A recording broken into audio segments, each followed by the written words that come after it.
श्री स्वामी समर्थ मंडळी. तर बघा आता आले आम्ही मंदिरामध्ये. तर कोण कोण आलं दिसलंच तुम्हाला पुढं.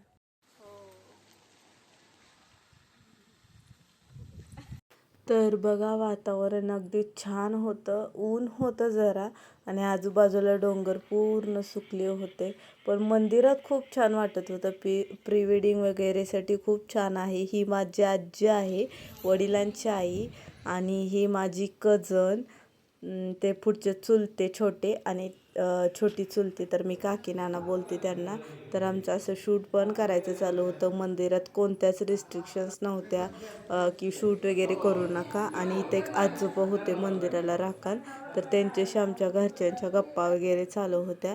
त्यानंतर बघा आम्ही दोघींनी बऱ्याच गोष्टींचं शूट केलं. काकी नानाचं पण केलं, आमच्या दोघीचं पण केलं.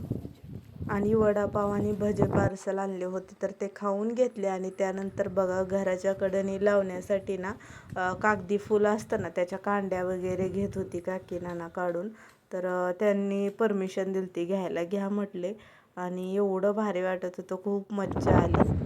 तर बघा जाताना कोल्ड्रिंक वगैरे घेतली होती. आजी काही कोल्ड्रिंक पित नाही, त्यामुळे तिला बर्फी होती. आणि असा होता आमचा दिवस. तर बघा मंडळी, एवढं छान वातावरण आहे. एवढा उन्हाळा पडलाय, ओसाड झाले, पण इथं एवढी हिरवळ आहे ना. तर आम्ही आलो होतो, खूप भारी वाटलं. तुम्हाला कसा व्हिडिओ वाटला ते नक्की सांगा. लाईक शेअर सबस्क्राईब करा विसरू नका. चला भेटू पुढच्या नेक्स्ट व्हिडिओमध्ये. तोपर्यंत बाय.